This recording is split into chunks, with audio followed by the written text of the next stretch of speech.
ಎಲ್ಲರಿಗೂ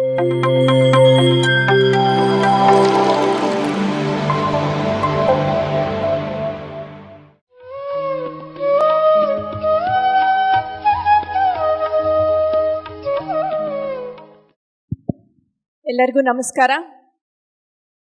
ನನ್ನ ಹೆಸರು ದಿವ್ಯಶ್ರೀ. ನಾನು ಟಿ ನರಸೀಪುರ ನಮ್ಮ ಊರು, ಆದರೆ ನಾನಿರೋದು ಬೆಂಗಳೂರಲ್ಲಿ. ಸ್ನೇಹಿತರೆ, ಮೈಸೂರು ಅಂದ್ರೇ ಏನು ನಮಗೆ ಮೊದಲು ನೆನಪಿಗೆ ಬರೋದು? ದಸರಾ ಉತ್ಸವ, ಹೌದಲ್ವಾ? ಎಲ್ಲ ಕಡೆ ಕಲರ್ಫುಲ್ ಆಗಿರುತ್ತೆ. ಸಂಜೆ ಆದರೆ ಸಾಕು, ಲೈಟ್ಸ್ ಇರುತ್ತೆ. ಆ ಲೈಟ್ಗಳು ನೋಡೋದಕ್ಕೆ ಸಾಕಾಗಲ್ಲ, ಅಷ್ಟು ಆನಂದವಾಗಿರುತ್ತೆ, ಹೌದಲ್ವಾ? ಅದೇ ದೀಪೋತ್ಸವ ಪ್ರತಿದಿನ ಪ್ರತಿ ಕ್ಷಣ ನಮ್ಮ ಜೀವನದಲ್ಲಿ ಇರಬೇಕಾ? ಪ್ರತಿ ಕ್ಷಣ ಪ್ರತಿದಿನ ಅದೇ ಒಂದು ದೀಪಾಲಂಕಾರ ನಮ್ಮ ಜೀವನದಲ್ಲಿ ಇರಬೇಕು ಅಂದರೆ ನಾವು ಪ್ರತಿದಿನ ಧ್ಯಾನವನ್ನು ಅಭ್ಯಾಸ ಮಾಡಬೇಕು, ಹೌದಲ್ವಾ? ಸೊ ಧ್ಯಾನವನ್ನು ನಾವು ಅಭ್ಯಾಸ ಮಾಡೋದ್ರ ಜೊತೆಗೆ ಸ್ವಾಧ್ಯಾಯ, ಹೊಸ ಯುಗದ ಆಧ್ಯಾತ್ಮಿಕ ಪುಸ್ತಕಗಳನ್ನು ಓದಬೇಕು. ಓಕೆ, ಇವತ್ತು ಪರಿ ಮೇಡಮ್ ಬಂದಿದ್ರು, ಇವರು ಇಷ್ಟೆಲ್ಲ ಒಳ್ಳೆ ಕಾನ್ಸೆಪ್ಟ್ ಹೇಳಿದ್ರು ಅಂತ ನಾವು ಮರ್ತು ಹೋಗೋದಲ್ಲ. ಪತ್ರಿ ಸರ್ದು ಒಂದು ವಿಡಿಯೋ ಕೇಳಿಸ್ಕೊಳ್ತೀವಿ. ಈ ರೀತಿ ಪ್ರತಿ ತಿಂಗಳು ಅಥವಾ ಪ್ರತಿಯೊಂದು ಜಾಗದಲ್ಲೂ ಸಹ ನಾವು ಕ್ಲಾಸಸ್ಗೆ ಹೋಗ್ತೀವಿ. ಸೊ ಆವಾಗ ಕೇಳಿಸ್ಕೊಂಡು ಬಿಡೋದು ಅಲ್ಲ, ಅದನ್ನ ನಾವು ಮನನ ಮಾಡ್ಕೊಳ್ಬೇಕು. ಶ್ರವಣ ಆದಮೇಲೆ ಮನನ ಮಾಡಿಕೊಂಡು ಮತ್ತೆ ಅದನ್ನ ನಮ್ಮ ದಿನನಿತ್ಯದ ಜೀವನದಲ್ಲಿ ಅದನ್ನ ಅಳವಡಿಸ್ಕೊಳ್ಬೇಕು. ಶ್ರವಣ, ಮನನ, ನಿಧಿಧ್ಯಾಸನ, ಅದಾದ ನಂತರ ಆತ್ಮ ಸಾಕ್ಷಾತ್ಕಾರ. ಸೊ ಅದು ನಮಗೆ ಜ್ಞಾನವಾಗಿ ಪರಿವರ್ತನೆ ಆಗುತ್ತೆ. ಸ್ನೇಹಿತರೆ, ಈಗ ನಾವೆಲ್ಲ ವಿಷಯ ಏನೇನು ತಿಳ್ಕೊಂಡಿದೀವೋ ಅದು ಕೇವಲ ವಿಷಯ ಸಂಗ್ರಹಣೆ ಮಾತ್ರ. ಅದು ನಮ್ಮ ದಿನನಿತ್ಯದ ಜೀವನದಲ್ಲಿ ನಾವು ಅದನ್ನು ಅಳವಡಿಸ್ಕೊಂಡಾಗ ಮಾತ್ರ ಅದು ನಮ್ಮ ಜ್ಞಾನವಾಗಿ ಪರಿವರ್ತನೆಯಾಗತ್ತೆ. ಈಗ ನಾವೆಲ್ಲರೂ ಮೆಡಿಟೇಷನ್ ಮಾಡ್ತಾ ಇದ್ದೀವಿ. ಆ 1 ಗಂಟೆ ಟೈಮ್ ಮೆಡಿಟೇಷನ್ ಅಲ್ಲಿ ನಾವೆಲ್ಲರೂ ಚೆನ್ನಾಗಿರ್ತೀವಿ, ಆರಾಮಾಗಿರ್ತೀವಿ, ಎಲ್ಲ ಚೆನ್ನಾಗಿರುತ್ತೆ. ಅದಾದ್ಮೇಲೆ ನಮ್ಮ ಹಳೆ ಬುದ್ಧಿ, ಹಳೆ ಮನಸ್ಸು ನಮ್ಮನ್ನ ಕಾಡಿಸ್ತಾ ಇರುತ್ತೆ. ಸೊ ಆ 23 ಗಂಟೆ ಟೈಮು ಸಹ ನಮ್ಮನ್ನ ನಾವು ಪ್ರತಿಯೊಂದು ನಮ್ಮ ಕೆಲಸ ಕಾರ್ಯಗಳಲ್ಲಿ ನಾವು ಸೆಲ್ಫ್ ಚೆಕ್ ಮಾಡ್ಕೊಳ್ಬೇಕು. ನಾನು ಸರಿಯಾದ ಮಾತು ಮಾತಾಡ್ತಾ ಇದ್ದೀನಾ? ಸರಿಯಾಗಿ ನಾನು ಆಲೋಚನೆ ಮಾಡ್ತಾ ಇದ್ದೀನಾ? ಕಾಮೆಂಟ್ಸ್, ಗಾಸಿಪ್, ನಾನ್ ಇಂಟರ್ಫಿಯರೆನ್ಸ್, ಪತ್ರಿ ಸರ್ ಹೇಳಿರೋ ಕಾನ್ಸೆಪ್ಟ್ಸ್ ಅನ್ನ ನಾವು ತಗೊಂಡ್ರೆ ಸಾಕು. ನಮ್ಮ ಜೀವನವಿಡೀ ಅದನ್ನ ಫಾಲೋ ಮಾಡಿದ್ರೆ ಸಾಕು. ಪ್ರತಿನಿತ್ಯ ಒಂದೊಂದು ಪಾಯಿಂಟ್ ಬೈ ಫೋರ್ಸ್ಫುಲ್ ಆಗಿ ಒಂದೊಂದು ಪಾಯಿಂಟ್ ಅನ್ನ ನಾವು ಅದನ್ನ ನಮ್ಮ ಪ್ರತಿನಿತ್ಯದ ಜೀವನದಲ್ಲಿ ಇಂಪ್ಲಿಮೆಂಟ್ ಮಾಡಿದಾಗ, ಸೆಲ್ಫ್ ಚೆಕ್ ಮಾಡಿದಾಗ ನಾವು ಹಂತ ಹಂತವಾಗಿ ನಾವು ಮೇಲಕ್ಕೆ ಹೋಗೋದಕ್ಕೆ ಖಂಡಿತ ಸಾಧ್ಯ ಆಗುತ್ತೆ. ಸೊ ನಾವು ಎಲ್ಲರೂ ಸಹ ಧ್ಯಾನ ಹೇಳ್ಕೊಡುವಾಗ ಎಲ್ಲರಿಗೂ ಚೆನ್ನಾಗಿ ಹೇಳ್ಕೊಡ್ತೀವಿ. ಆದರೆ ನಮ್ಮ ದಿನನಿತ್ಯದ ಜೀವನದಲ್ಲಿ ಏನಾದರೂ ಒಂದು ಇನ್ಸಿಡೆಂಟ್ ಬಂದಾಗ ನಮ್ಮ ನಿಜ ಸ್ಥಿತಿ, ನಾನು ನಿಜವಾಗ್ಲೂ ನಾನು ಏನಿದ್ದೀನಿ ಅನ್ನೋದು ನನಗೆ ಅರ್ಥ ಆಗುತ್ತೆ. ಇಷ್ಟು ದಿನ ನಾನು ಕಲ್ತಿದ್ದು ಏನಾಯಿತು, ಇಷ್ಟು ವರ್ಷ ನಾನು ಕಲ್ತಿದ್ದು ಏನಾಯಿತು? ಅದಕ್ಕೆ ಒಂದು ಚಿಕ್ಕ ನೈಜ ಘಟನೆಯನ್ನು ನಿಮ್ಮ ಜೊತೆ ನಾನು ಹಂಚ್ಕೊಳ್ತೀನಿ. 2018ರಲ್ಲಿ ಥೈಲ್ಯಾಂಡ್ ದೇಶದಲ್ಲಿ ಒಂದು ಕೋಚ್, ಏಕ್ಪಾನ್ ಚಾಂತುಂಗ್ ಅನ್ನೋ ಒಬ್ಬ ಕೋಚ್ ಫುಟ್ಬಾಲ್ ಜೂನಿಯರ್ ಟೀಮನ್ನು ಥೈಲ್ಯಾಂಡ್ಗೆ, ನಾರ್ದರ್ನ್ ಥೈಲ್ಯಾಂಡ್ಗೆ ಕರ್ಕೊಂಡು ಹೋಗಿದ್ರು.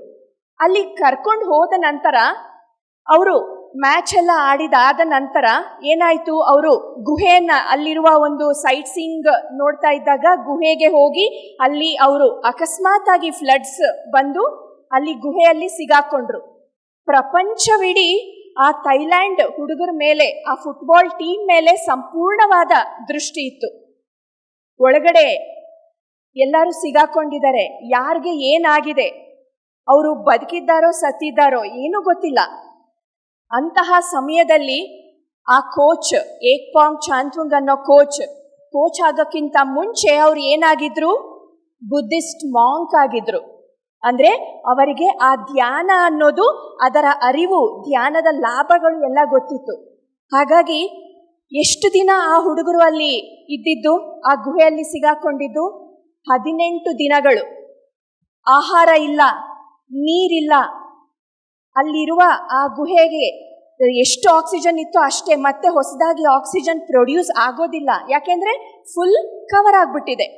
ಅಂತಹ ಸಮಯದಲ್ಲಿ ಟೆನ್ಷನ್ ಆಗುತ್ತೆ, ಸ್ಟ್ರೆಸ್ ಆಗುತ್ತೆ, ಒತ್ತಡ ಆಗುತ್ತೆ. ಟೆನ್ಷನ್ನು ಸ್ಟ್ರೆಸ್ ಆದಾಗ ಆಕ್ಸಿಜನ್ನನ್ನು ನಾವು ಜಾಸ್ತಿ ಉಪಯೋಗಿಸ್ಕೊಳ್ತೀವಿ. ಅಂತಹ ಸಮಯದಲ್ಲಿ ನಮ್ಮ ಮನಸ್ಸು ಕಾಮಾಗಿ, ರಿಲ್ಯಾಕ್ಸ್ಡ್ ಆಗಿ, ಪ್ರಶಾಂತವಾಗಿದ್ದಾಗ ಏನಾಗುತ್ತೆ, ಆಕ್ಸಿಜನ್ನನ್ನು ನಾವು ಕಡಿಮೆ ಉಪಯೋಗಿಸ್ಕೊಳ್ತೀವಿ. ಸ್ನೇಹಿತರೆ, ನಾನು ಈ ಒಂದು ನೈಜ ಘಟನೆಯನ್ನು ಏನಕ್ಕೆ ಹೇಳ್ತಾ ಇದ್ದೀನಿ ದಯವಿಟ್ಟು ಅರ್ಥ ಮಾಡ್ಕೊಳ್ಳಿ. ನಾವು ಟೆನ್ಷನ್ ಆ್ಯಂಡ್ ಸ್ಟ್ರೆಸ್ ಇದ್ದಾಗ ನಮ್ಮ ನಿಜ ತತ್ವ ಅನ್ನೋದು ಹೊರಗಡೆ ಬರುತ್ತೆ. ಆದರೆ ಧ್ಯಾನ ಸಾಧನೆ ಮಾಡ್ತಾ ಇದ್ದಾಗ,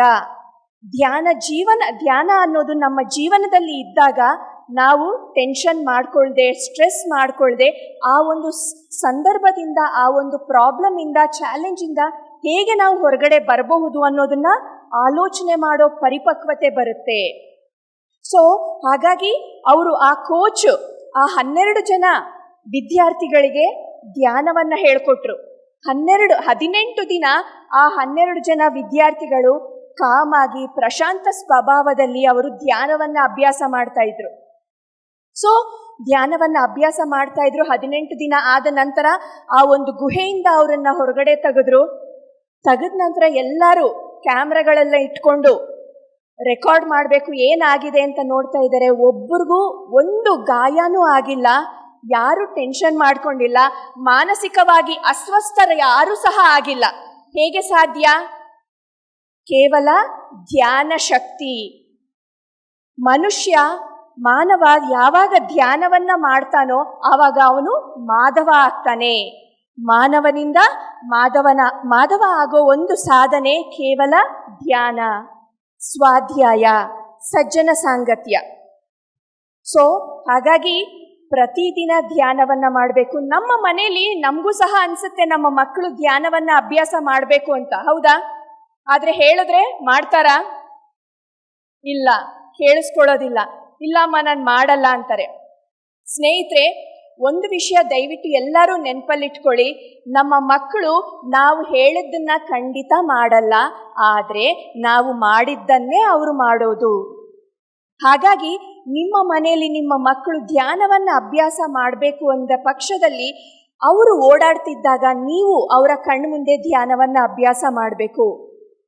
ಓಕೆ, ಅಪ್ಪ ಮುಂಚೆ ಆ ರೀತಿ ಇರಲಿಲ್ವಲ್ಲ, ಧ್ಯಾನ ಮಾಡಿದ್ಮೇಲೆ ಅವರ ಒಂದು ನೋಡೋ ರೀತಿ, ಮಾತಾಡೋ ರೀತಿ ಆ್ಯಂಡ್ ಅವರು ಆಚರಿಸೋ ರೀತಿ, ಅವರು ನನ್ನನ್ನು ಮಾತಾಡಿಸೋ ರೀತಿ, ಪ್ರಾಬ್ಲಮ್ ಬಂದಾಗ ಅವರು ಫೇಸ್ ಮಾಡೋ ರೀತಿ ಬದಲಾಗಿದೆ ಅಲ್ವಾ?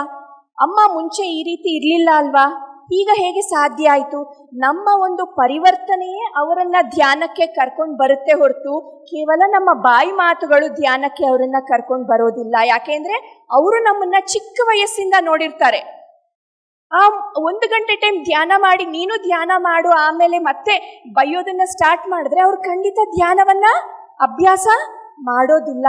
ನಮ್ಮ ನಾವು ಪರಿವರ್ತನೆ ಆಗಬೇಕು ಅಂದರೆ ನಾವು ಧ್ಯಾನ ಮಾಡ್ಕೋಬೇಕು, ಸೆಲ್ಫ್ ಇಂಟ್ರೋಸ್ಪೆಕ್ಷನ್, ಸೆಲ್ಫ್ ಚೆಕ್ ಮಾಡ್ಕೊಳ್ಬೇಕು, ನಮ್ಮನ್ನು ನಾವು ಸರಿಪಡಿಸ್ಕೊಳ್ಬೇಕು. ಸ್ವಾಧ್ಯಾಯ, ಈ ರೀತಿ ಕ್ಲಾಸ್ಗಳನ್ನು ಕೇಳಿಸ್ಕೊಂಡಾಗ ಆ ಮಾತುಗಳನ್ನು ಮನನ ಮಾಡಿಕೊಂಡು ನಮ್ಮ ದಿನನಿತ್ಯದ ಜೀವನದಲ್ಲಿ ಅದನ್ನು ನಾವು ಅಳವಡಿಸ್ಕೊಳ್ಬೇಕು.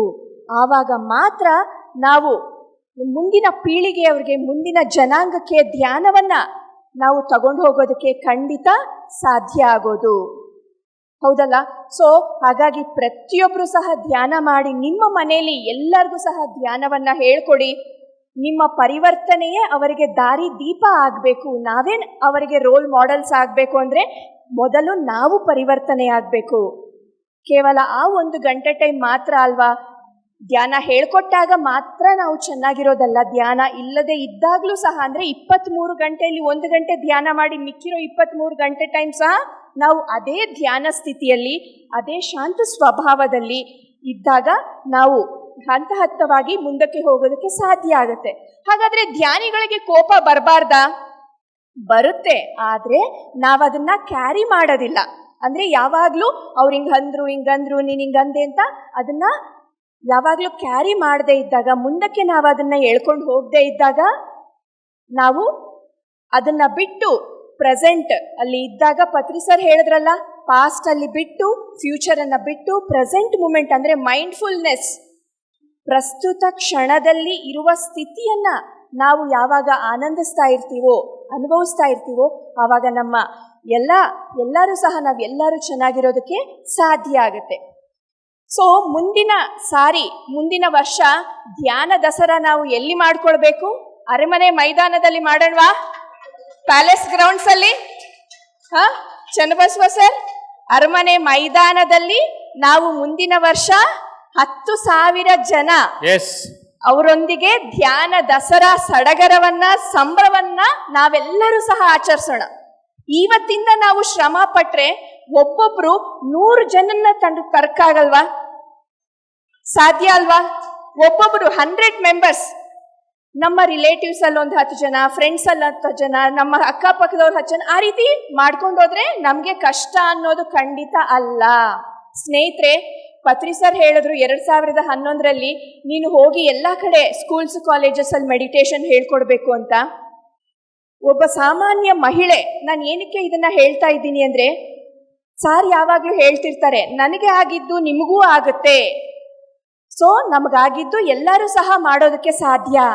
ಹಾಗಾಗಿ ನಾನು 2012ರಿಂದ ಇವತ್ತಿನವರೆಗೂ ಸಹ 1800 ಕಾಲೇಜು, 1800 ಸ್ಕೂಲು, 600 ಕಾಲೇಜು, ಸರಿ ಸುಮಾರು 3,50,000 ವಿದ್ಯಾರ್ಥಿಗಳಿಗೆ ಧ್ಯಾನವನ್ನ ಹೇಳ್ಕೊಟ್ಟಿದ್ದೀವಿ ನಮ್ಮ pyramid spiritual society movement masters ಸಹಕಾರದೊಂದಿಗೆ.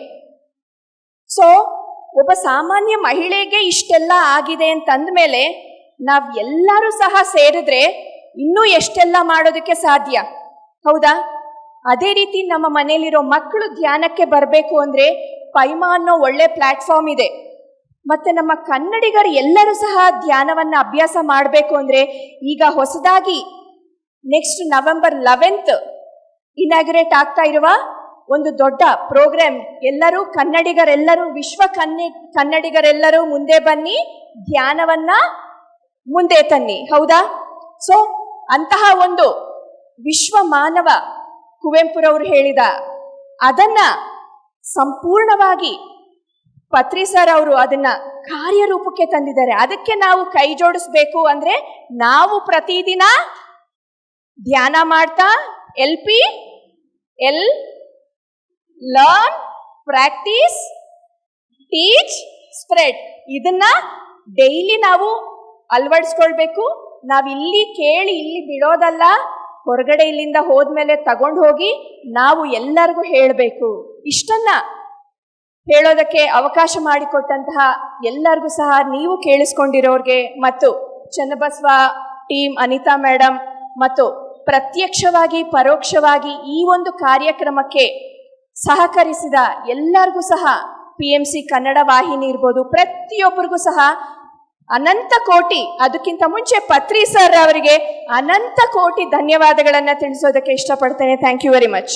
PMC ಕನ್ನಡ ಚಾನೆಲ್ ಅನ್ನು ಲೈಕ್ ಮಾಡಿ, ಶೇರ್ ಮಾಡಿ, ಸಬ್ಸ್ಕ್ರೈಬ್ ಮಾಡಿ ಮತ್ತು ಮಾಡಿಸಿ. ಎಲ್ಲರಿಗೂ ಧನ್ಯವಾದಗಳು.